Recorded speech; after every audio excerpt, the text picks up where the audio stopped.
to another edition of Black Box Thesis Talks here at Art Center College of Design. As you can see, there's a lot going on here. We're right now at PrintedMatter LA Book Fair this afternoon. It's the second time we've done it at Art Center, and you can see a lot of activity. Hey guys, how are you?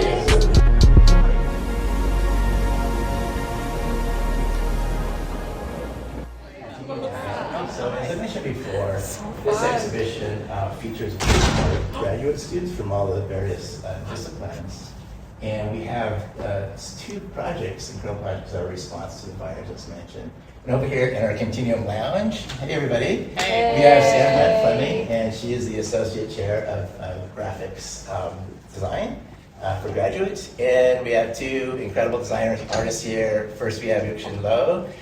She graduated in spring 25, and she has a really incredible project called Cinder Glow, right? And so it's got a lot of attention.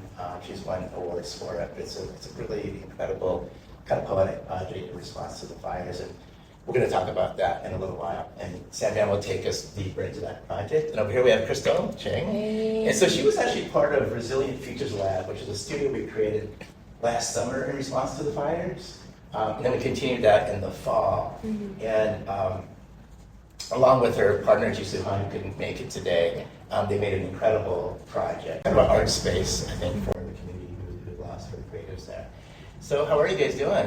Good. So we want to, of course, learn all about the works here, but we thought since everybody's kind of sitting here, questions for you to maybe ponder. And one is, both of your projects, they emerge from a moment of just like loss and instability, mm-hmm. And so, if you don't mind me asking, like, what kind of emotional or personal experience first compelled you towards your project direction? Well, for me personally, because I'm residing in Pasadena at the moment, and when the fire first happened in Altadena, I was there to witness everything, and I think for me it was definitely it was more like a more shocking experience for me because I've never once experienced such devastating fire, and because I was surrounding the community, I could really sense how this was such a devastating thing for the community of Altadena and also Pasadena, and of course other parts of LA that was affected by the fire. So based on this, I really could sense how important one community is, because just around my neighborhood everyone was offering help, and it really triggered my emotional response to want to help and to want to offer something back to the community. So, based on this personal experience, I wanted to do something to give back to the community of Altadena. Thanks so much, Yeah. Krista. And Yuxin, how about yourself? Actually, the seed of this project planned in Notre Dame, Paris.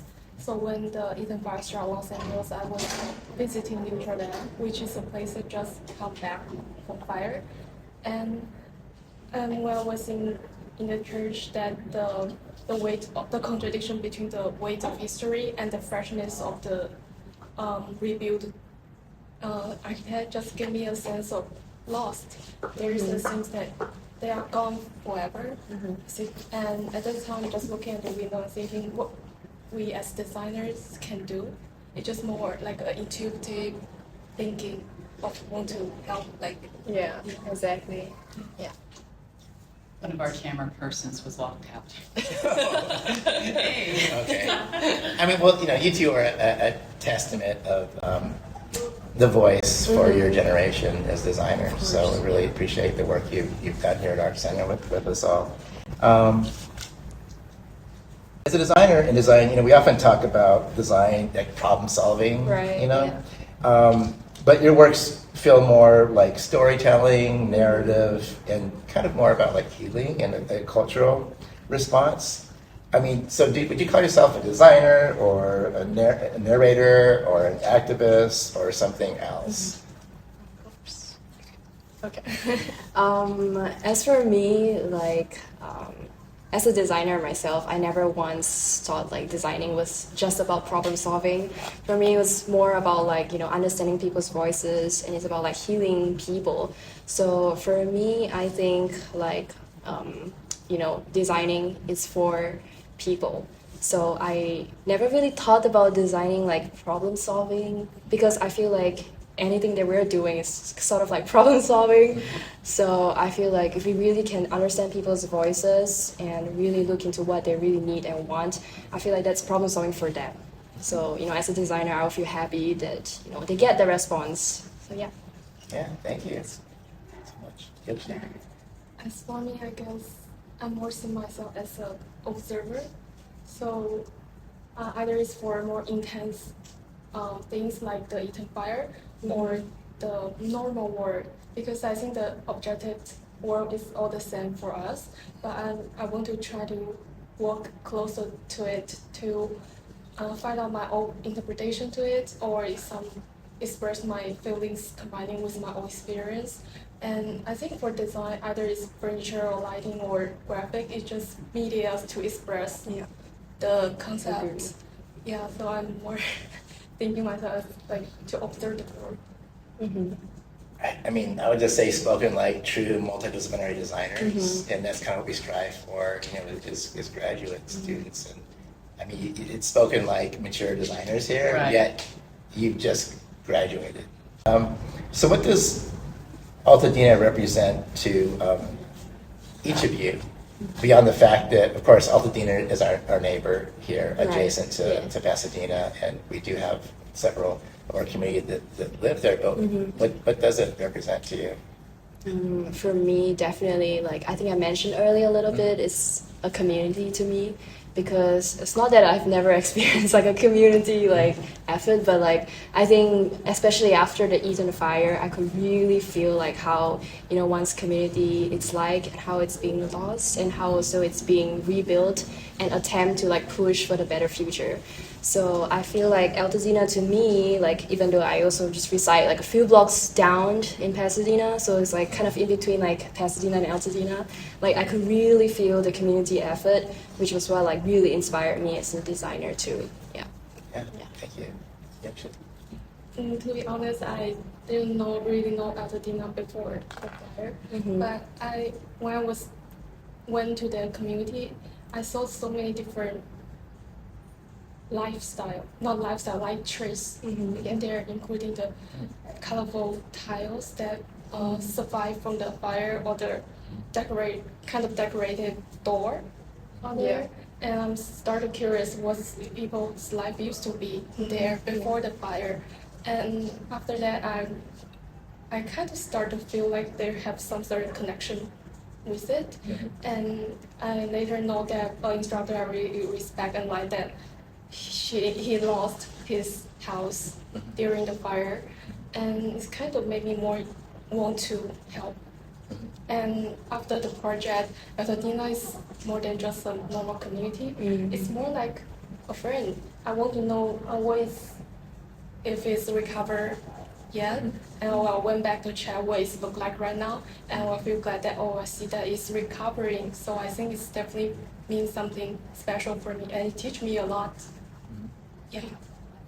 That's great. I mean, I think, Altadena is one of those idyllic kind of Los Angeles County communities. It's very eclectic in terms of the architecture and the kind of people that live there, and a little bit, rustic too. And it has that charm, and that charm is so close to us, and it was such an immediate loss. And so it's interesting to hear your kind of response from the heart for this. Well, part of it too is we because part of this was a thesis project, we talked a lot about that community because I live close to that, and the difference and that was there and what is there now or was there right after the fires, and what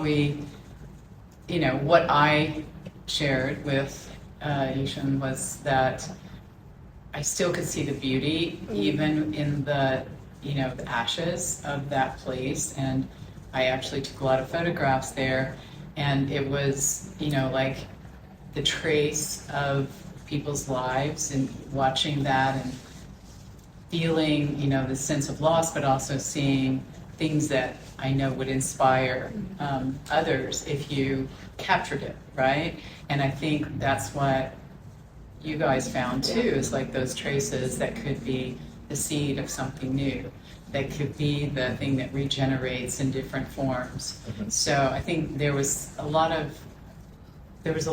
kinds of ways that everybody looked at it, but you, from your own very unique perspectives, took those seeds and those little things and started to regenerate concepts and ideas, and those have borne a lot of fruit, really. Exactly.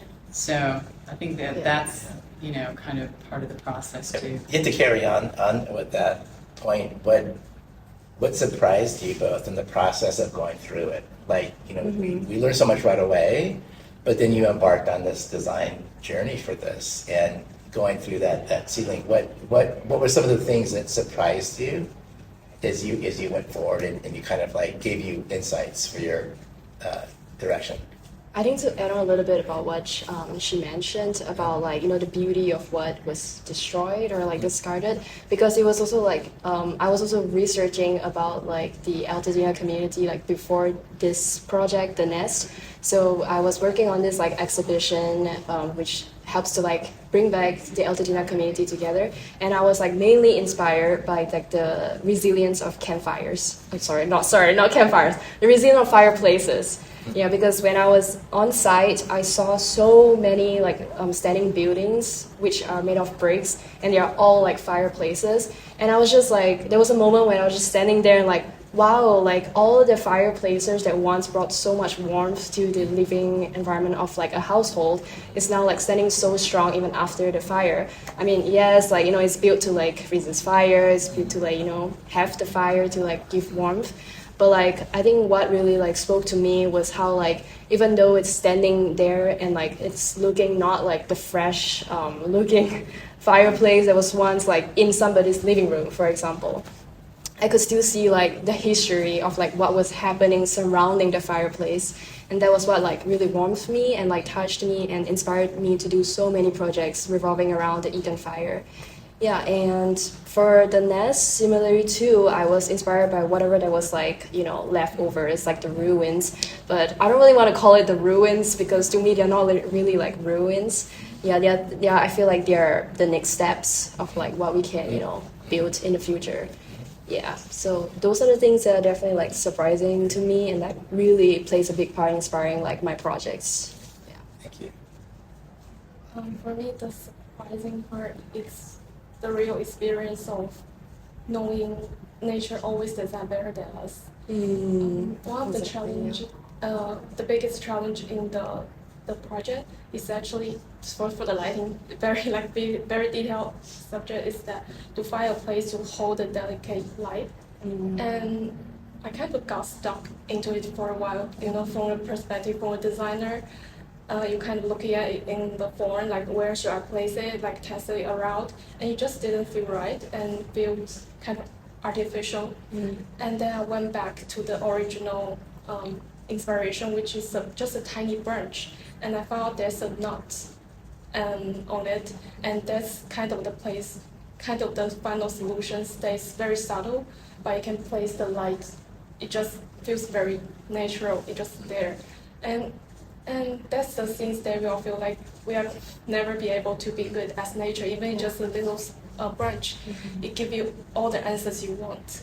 And I think that's the surprise that it gave me, and it just made me have more respect and more curious about nature, what it can give us, what can inspire us. And yeah, that's the story. I love this level of insight here too, and I think you were really teasing out your projects we really want to see, but we'll see in a little bit. And I think like for you, we were talking about this, you know, what we can learn from nature's behavior, you know, nature's performance, nature's systems, and we see that, and you know, and these fires and everything's burned down, we see that performance. And I was thinking about the same thing, you know, Crystal, when you were talking about the fireplaces too, because I clearly remember Northridge earthquake, and I remember seeing all the fireplaces just falling over, but the houses were standing. And here we have the opposite. So it's really strange that we can learn from these, you know, devastating, you know, situations and destruction. So for you, from the kind of spatial architectural sense, that's something that we learned from that. And then for you, it's more that. Well, now I'm kind of feeling this more poetic sense of how you respond in that way. Yeah, thank you. So, were there moments where you kind of felt more leaning on more, and probably we're guessing this answer, but like leaning more into the intuition rather than the logic. So say you have a brief, I'm going to design this, and here's the brief for it. It's going to be a fixture, it's going to be a space condition. But was there something more where you were trusting your intuition for it? That's a really great question because I feel like for me, when I like design, I always have this problem of like intuition and like logic because like I definitely know and I can search for what is right, like the logical sense. But I feel like as a designer like myself, I really just liked to listen to like what is happening, like what is real around us, because like a lot of logics where we think is right might not be like, you know, what is more humane. I mean, this is subjective to everyone, but like I feel like to me it's more of like I really try to find a balance between intuition and logic. It's not like we should totally discard like logic, but I feel like sometimes as designers, it's not harmful to, you know, go with your intuition sometimes. And like if you feel like, you know, as a human, like this person is feeling this way, or like you should target it this way, then you should kind of go to your intuition at times. Yeah, but you know, at least you should have like a balance. But it's not so bad after all if you follow your intuition sometimes. Yeah. Wow, thank you. Yeah. For me, intuition always the most important one because I think give me the motivation and why.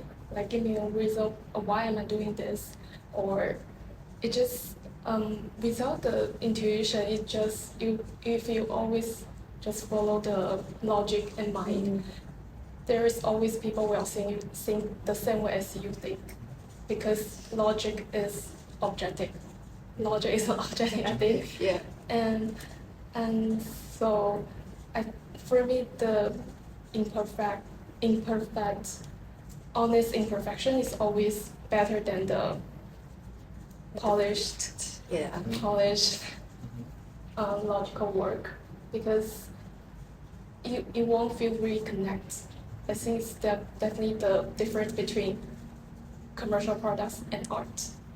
There's more intuition, more feelings blend into art. So that's why we can draw into it and like draw more inspiration from it, because there's people that putting their feelings and intuition into it, not just operating on how this thing works.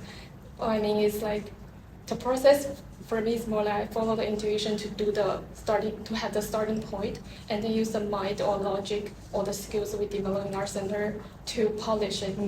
And I think that's the process. Just to add on a little bit, I think that's also how we connect with the community. Yeah, it's because like it comes from the heart, so like I feel like they can like, you know, relate to us as designers. Yeah. I mean, this is kind of turning into a deep dialogue. It is. It really is. I really appreciate this insights into who you're becoming, you know, as a designer. Really appreciate that a lot. Well, I think it's really important to this discussion, especially now when a lot of people are relying on things like AI to make things so very polished and kind of perfect. Right. And what is it that people really relate to, and what is it people feel, and when do they need to have that in their lives? You know, the things that they bring into their homes, or the way that their places feel. Yeah. They need to have that heart and soul Right. carried through in those places. Now, that doesn't mean you can't employ tools of all kinds, but I think that the more that designers lead with intuition, creativity, and their own, you know, soul, putting soul into their work, the more response that you'll have in the longer run. You know, it's not just something that's going to come and go. It has a feeling about it. You know it. Yeah. And you're fresh out of school, but I think you're realizing, you know, that's not linear too. I feel like I'm getting the deep sense of like contemplation, reflection, and action, but it's not always that sequence, you know. And I feel you talking about that different ways you can work on that. So just I have one more question just for this section here, and we did talk a bit about the resilience, but did the fires, did it change the way you think about like permanence, fragility, or what designs can do? 100%. I think like the fire definitely like let me shaped my thinking and like how like everything around us is impermanence. In fact, my graduation thesis project, like it's about impermanence, and I really got to understand that like every living matter around us is like impermanent, and that fact alone is permanent. So like everything keeps changing. It's always in constant transitions, and like I think you mentioned a little bit about like nature and working with nature. The thing about nature is that it's always changing, and we can't, humans or like man-made things can't control nature or like any natural responses. Like it naturally grows, naturally changes, naturally there's always transitions in nature, and there's something that we can never change. So like as humans or like us as designers, we need to like work around nature or things that will always be in constant transitions. So yeah, like I definitely think like it really taught me a lot about impermanence, and I use it. I mean, this thinking really inspired a lot of my design strategies. And I'm wondering though, because this project was before, or was it simultaneously when you were writing your thesis? It was before, the Eden Fire was before. So would you say this had a spark Definitely for your thesis in terms of impermanence? because Literally, like figuratively. literally and figuratively. Because like I mentioned before, this next project for the Resilience Futures class, I was working also for the Eden Fire. So I really was like looking into a lot about like natural disasters and like fires, and like slowly I just got more interested in like working with the community, and that's why like it inspired my thesis too. Yeah. How about you? My opinion about this might be a little bit weird. So it definitely changed my feeling of permanent. Like, let's just say that either Altadena or even Neutral Dam, they're already there. Have so much history there, but still they would be gone like a night. Right. They are just gone. Control it. And it gave me a feeling like you grab a sand, but you can't control it. You are always leaking, and nothing is really permanent. And it's somehow starting give me a feeling of fearless to create, because we cannot keep it forever. We are lost it anyway. So it gave me a courage and intention and motivation to just be more honest and create. And so it might be I don't know if that speaks directly to your question, but that's the thing I feel from this. I think we have to have these like deep inner dialogues, and imagine our colleagues and friends who did lose in the fires. It's everything is gone in a flash. Imagine that, and you did with the work you did. And so I think a mantra I have for my students is just create beauty meaning out of the chaos of life, and that's really I think what you all did here. But the words that you mentioned, the word that you mentioned, resilience, is also something is tied to both of those things, because there is resilience in that process, the process of something going away and going to ash, and then, sorry folks. We have other guests. But the idea of nature, nature has natural fires, that burn away things that build resilience in the soil, build resilience in the plants. And so that happens again and again and again and again. And as humans, we don't think that we are a part of that. But it reminds us that we are a part of that. And things go down, things die, and that out of that death and that rebirth, new things happen. And for life lessons, I think that's really important to think of.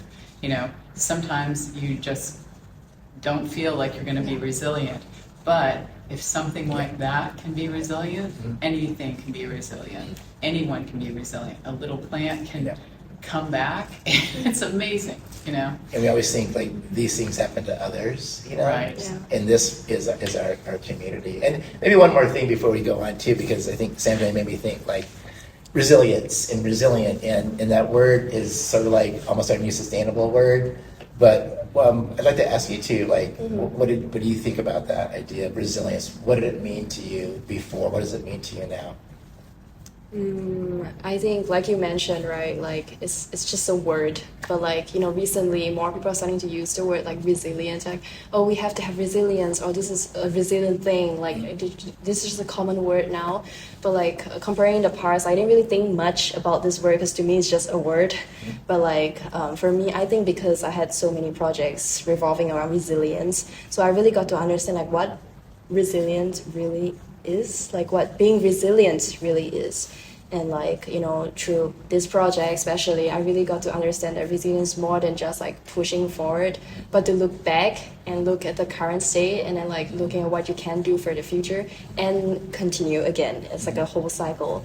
So yeah, to me, like resilient and resilience now is more of like, the whole life cycle, like the whole cycle. It's not just about like pushing forward. It's not just about, like, oh, I want to have a better future now. No, it's about like re-looking at the whole history and then like continuing the cycle and again and again and again. Yeah. Thank you. What about you? I think resilience for me is you stand up and look at it directly at the eyes after it destroys you.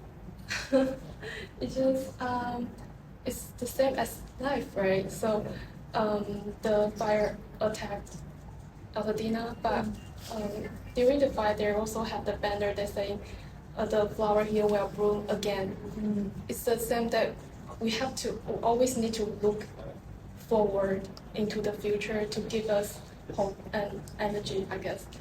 And that's what resilience speak to me.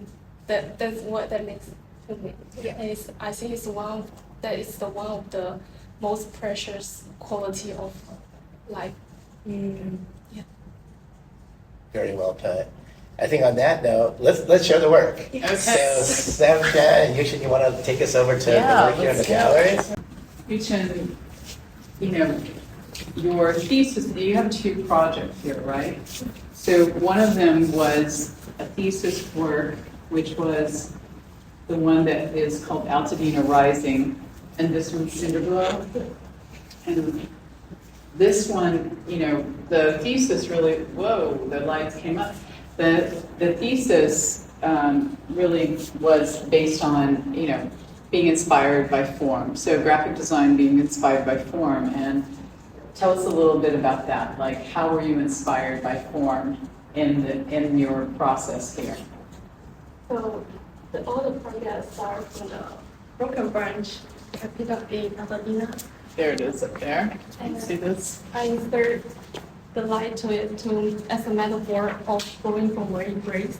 I took that idea, developed it into hidden light, and also combine with graphic language to see how light and shadow can shape our Perspective? Yeah, they shape our perspective, and also develop it into letters. I try to blend lighting design with graphic design to find if there is more potential of we pursuing design in a different way.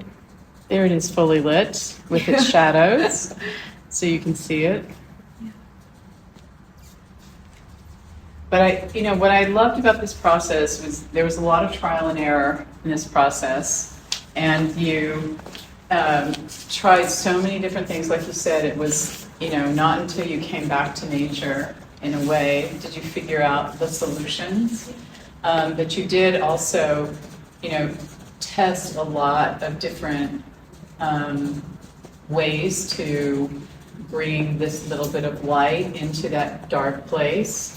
So talk about how it turned into these forms and what those were and what's going on with that poster. What's that indicative of? A little bit of that. Let's talk about that for a sec. So after I look into the history of Altadena, I found out there's actually a lot of places that the people not just lose their property, but mainly they are losing their All of the things in their home. right? Yeah. They're memories, Yeah, and things that give you memories. yeah, for example, there's a hat shop. There's a family business that's already run like 3 generations, and in the fire, it's just totally gone. And then I found out that I have idea of what if I can use light to relight the memory. So that's the concept for this poster. So I print the object that purchased things that people lost in the fire and print that on the translucent paper, and to fold that into this form that there's have a sort of light coming out of it, as if there's hope coming out of it, and using light as a pen to write out RE as it represent relight, reignite, and reimagine. And the color, because this material, the color of the light will affect the color of the image will affect the color of light. So I want to make a feeling for people that the things they lost will not just despair, but will always shining somewhere in the reality. And that's the concept for this poster, is to be like. And then you took the forms and you created a digital typeface, correct? How did you think about that? Yeah, because from the branch, so I developed into the whole process of the form. And also I laid flat, like that one. And then I saw there's actually opportunity to develop it into letters. Because you look at I always say, it's just an intuition thing, I guess. And then from 2-dimensional, I brought it into 3-dimensional because I saw so many birds staying along the edges. And when I stand in front of it, I got a feeling of relighting it. So inspired by the wood stack in the course, I arranged the letter in the same way. So like there's that picture that's showing the idea, and then develop into this concept of building a landmark of Altadena. It's kind of it's the right word, so it's also incorporate with the idea of there's not things that always will be there, and you need to catch it when you see it. Yeah. And one of the concepts for this, which would be great to work on, in reality, is this would be a large form. This would be in the community, and this would be a reminder of what happened, but it's relit. So I think that would be like the ultimate. If you were thinking about this going forward, and this could go forward, what would you hope for that? I really want to work with the material, and because I saw there's so many bird trees on the street, and I saw there's actually companies outside there, they recycle bird food, and I'm thinking if I can recycle the wood from Altadena and build a landmark, I think, or either I build this pen light, to make a profit, and I can bring back to the community. I think there will be a loop that go back to the idea of if I can help those people who suffer from this, and either it's like a community work that people can also imagine it's a community activity, and people can live up their memory, and because it's a community work, people will be cooperate together. It's like they suffer from the same thing and give each other a hug using light. So that's the wish for the future, or this possibilities.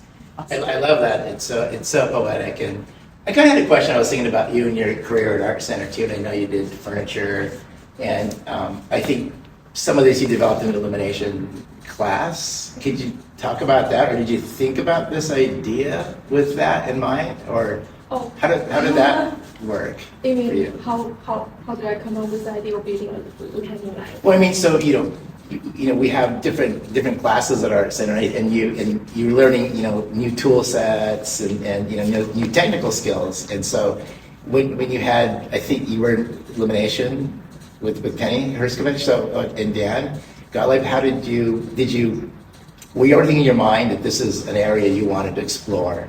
I think not that intentional, and it's more like so pick up the branch, and I go to the class, and I saw it at first because I've never learned about lighting at all, and so I just bring that idea, and so maybe it's too like simple or something, but my instructor apparently think it's a really good idea, and that's how it happened. And what I like about this project among all my other projects, it feels like it come more naturally. It's not like intention of, oh, I'm going to do letters or I'm going to use the material to be able to visualize it. It just, when you go there, when you go to that place, it will give you a feeling of, oh, there is space to some certain material, or there's a place that I want to light up. And that's what the intention or intuition always comes first, and then that's the skills for me to accomplish it. Thank you. Thanks for sharing. What else, James? What else would you like to know? Wow, there's so much. I'm just really interested in the linking of the illumination project and the typeface and how, one informed the other and kind of this act between the two. And I think you've already discussed it. I'm just saying, I just want to say that I'm impressed with your process and the level of dedication. Is that a poem right there? Yeah, we work on it. Can you read that? Yes. From darkness we relight, from loss a passion reignites, from ash new life glows, from memory a community removes. Thank you. Thanks. Thank you. Thank you. Fully artistic. Of course, of course. So we want to know what you're doing next and how to reach you. But first, let's go ahead and jump over here. Actually, we're right adjacent to Crystal and Jisu's project. And Crystal, let's talk about your project. And so I'll kind of set the stage. Is that in the summer of 25 we had the Resilient Futures Lab project, and Crystal jumped in, with Jisu with a collaboration effort, and more in the spatial direction, Right. I believe.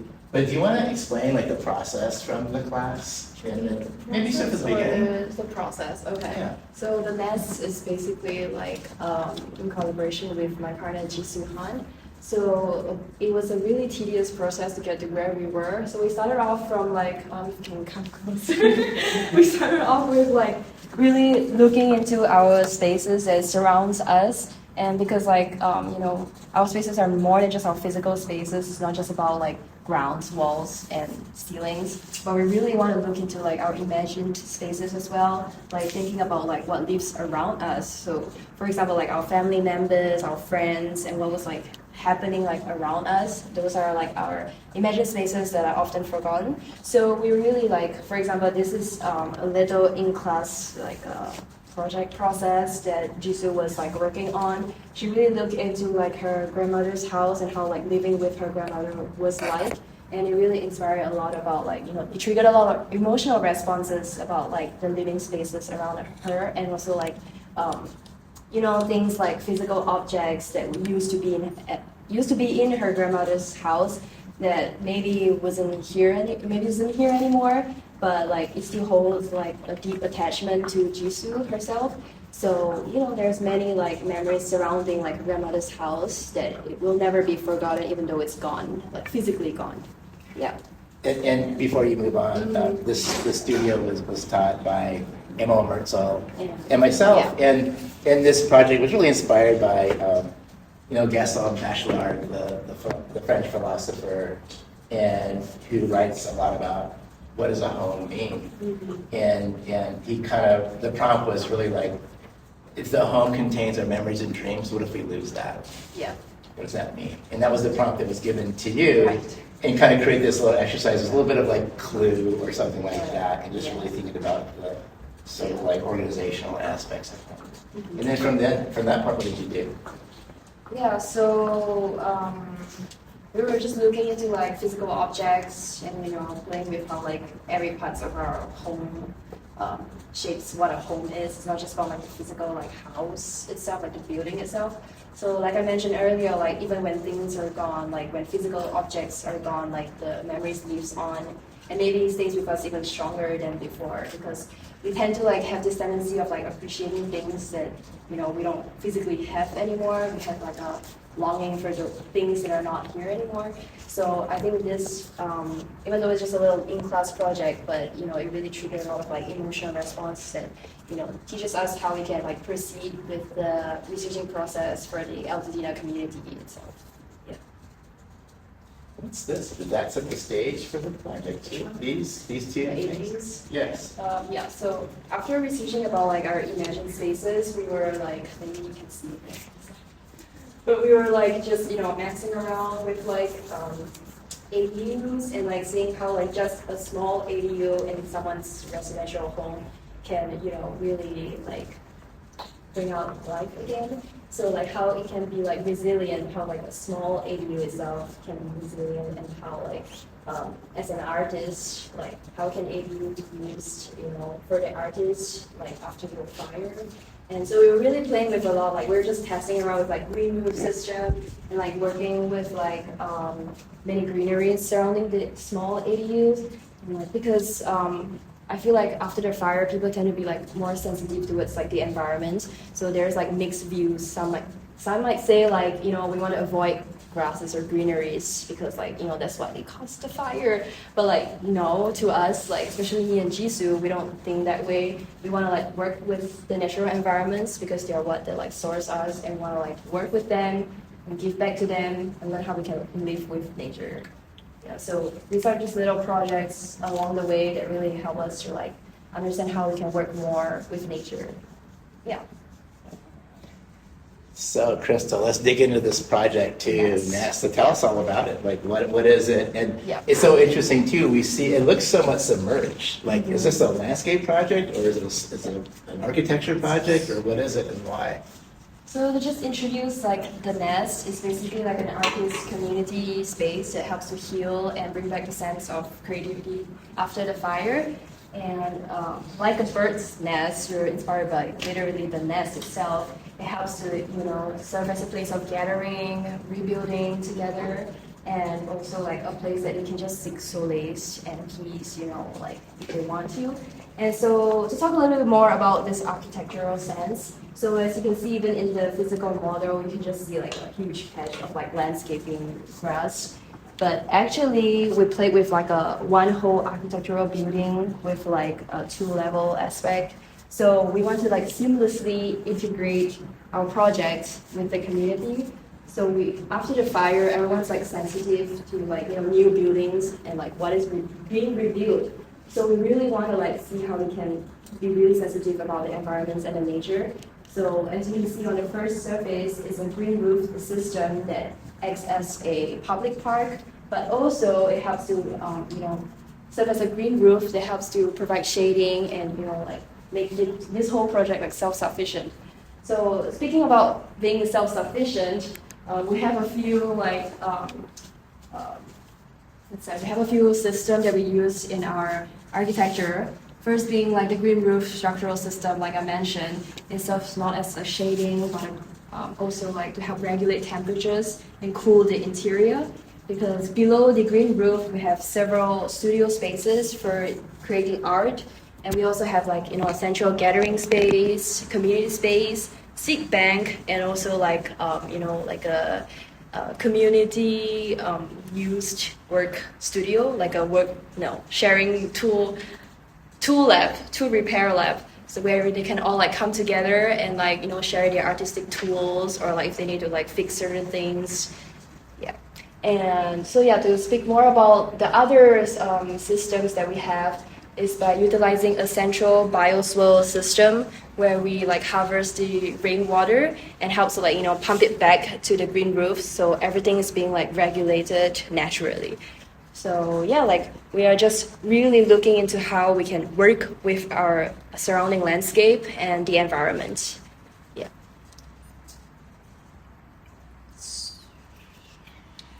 Yeah, I mean, I love how it's somewhat, it's submerged, and so I think just technically, it kind of makes sense. And then emotionally, I think just the idea of having kind of an embrace, Yeah. sort of feels like it's working that way too. Yeah. And as a system approach. But maybe you could walk us through maybe some of the features and Okay. what people could be doing, and how would this project be sustained and for what part of the community?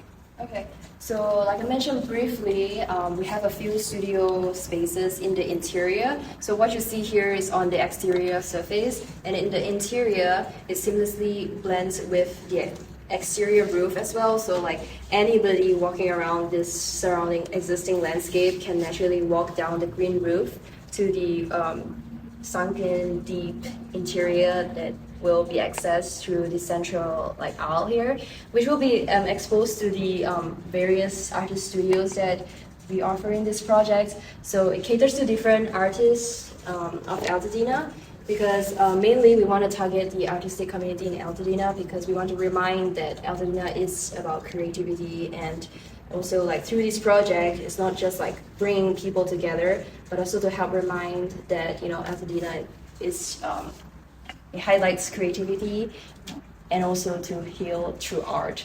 Yeah. So other than the studio spaces, we also have things like the seed bank, where the community can come back together to get seeds and plants, or to exchange different plants that they want.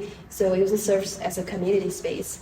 And we also have a little tool repair workshop, so people can come and get tools, and also it serves as also a job opportunity for the local Altadena community, because they can offer to give tools, and at the same time the community benefits because they get the tools that they need in this nest. Yeah.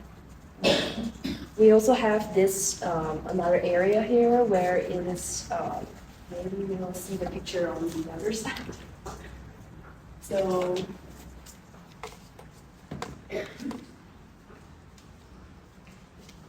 So these are the artist spaces that I was mentioning about, and then we have the central garden that leads you to the interior studio and the seed bank, and this little area here is a community space where the artistic community can come back to create art and display their artwork, and it inspires the community at the same time.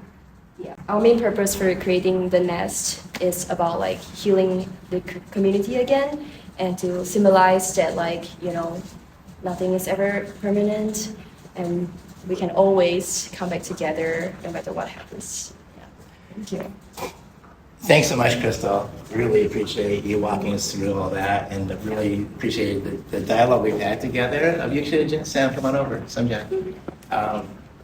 Wow. I mean, this is a great wrap up for the Black Box Thesis talks we've done and the continuing exhibition.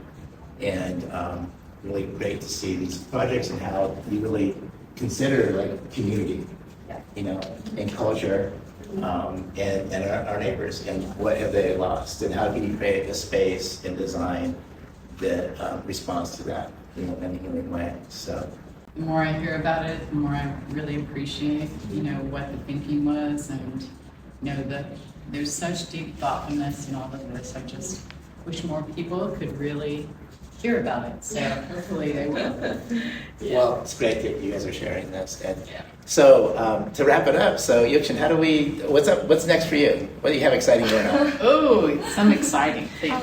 So I will go to Paris to attend the Lit Award ceremony. Forward to start my career in Paris. Hopefully. Wow, that's super exciting. We're trying to get her to Paris so we can all go visit her there, Let's go. Let's go. Yeah. Black Box Talks in Paris. I'm gonna go and watch her get her award, and I think that's gonna be really fun and very interesting to full circle, because we were talking about kind of started with her trip to Paris, thinking about Notre Dame and the fire there, and so now she's going full circle back. Yeah, synchronous, very poetic too. How do we find your work? You can find them on my website. Which I say. We'll have it right here. Oh, Yeah, it's gonna be thank you. Yeah. You can find me here. And I both do graphic and lighting furniture job, and I don't want to limit myself in certain area, but I do want to explore different possibility, either certain area or how to blend them together, and that's what my next goal is, next Steps. step is. Giant steps. Yeah. Really giant steps. Thank you, Yuxin. Crystal, you just graduated last Yeah, I week. just So graduated. what's going on with you? Yeah, so I just graduated and I just finished my grad show like literally a few days ago. So right now, I'm taking a little break and at the same time I'm like traveling around and I want to understand people's life more as I travel before I begin my career again as a spatial designer. Yeah, and you can find my Instagram and my website here. Yeah. All right, thank you, everybody. Really enjoyed the conversation. Thanks. Thank you. Yay. Bye, everybody. Bye.